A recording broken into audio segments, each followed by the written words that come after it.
What's up, it's Aaron Cortez here.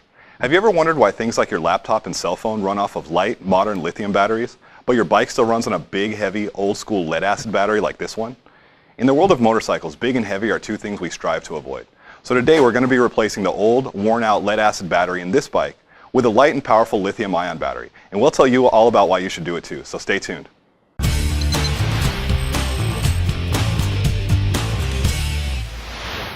So I went to take my bike out for a ride the other day.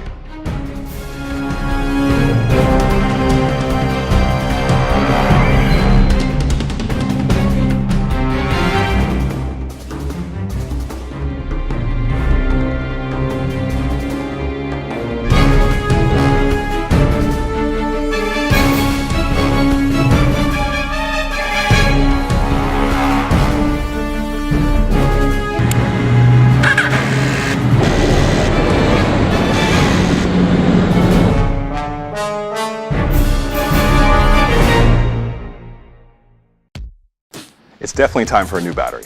And when it comes time to choosing a new battery, I have two options. I can go the traditional route and replace it with an old school lead acid battery like this one. They are big and heavy, but they're pretty cheap and they do get the job done.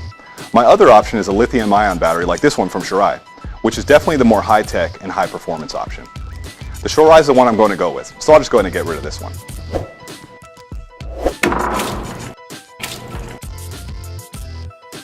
There are 5 distinct advantages to going with this type of battery. First, they're ultra light. On average, lithium batteries weigh 1/5 of their lead acid counterparts. Second, they hold their charge much better than lead acid batteries. Lithium self-discharge at a rate of about 10% a year, rather than lead acid batteries, which lose about 1% of their charge a day. Third, they're more energy dense and have higher cranking amps for more powerful starts. Fourth, they recharge much faster than lead acid batteries. And finally, you tend to get great warranties with lithium batteries. This Shirai has a 3-year warranty, for example, and they really stand behind their products. Now, lithium batteries are great, but they're not the perfect batteries for everyone.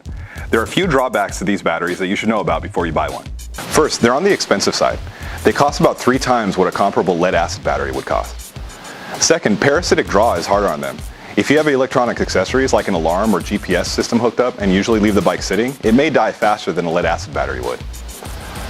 Third, they don't really like cold weather. If you ride in temps below freezing, you may find that they have a hard time starting. Lithium batteries actually have to be warmed up in the cold, which can be done by simply running your headlights for a few minutes or cranking your engine several times, and then they work great. But if you want to deal with any of that, just go ahead and stick with a good lead acid battery instead. In my case, I ride a performance bike where weight savings of 5 or 6 pounds will be a great value compared to other weight saving mods.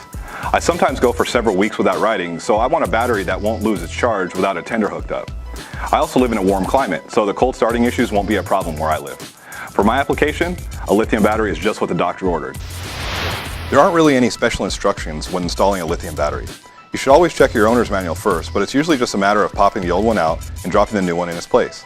When you install the new battery, just make sure the terminals are on the same side as they were on the battery you're replacing.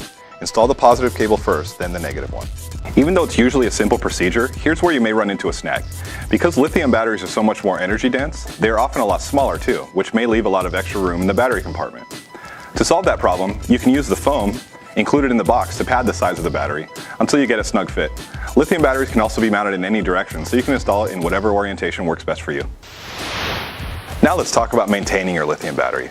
Like I mentioned before, lithium batteries take a very long time to self-discharge, so you don't need to keep a trickle charger hooked up to them like you would with a lead acid battery. But if they do need to be charged, you have 3 options. First, you could use a simple charger with no automatic shutoff.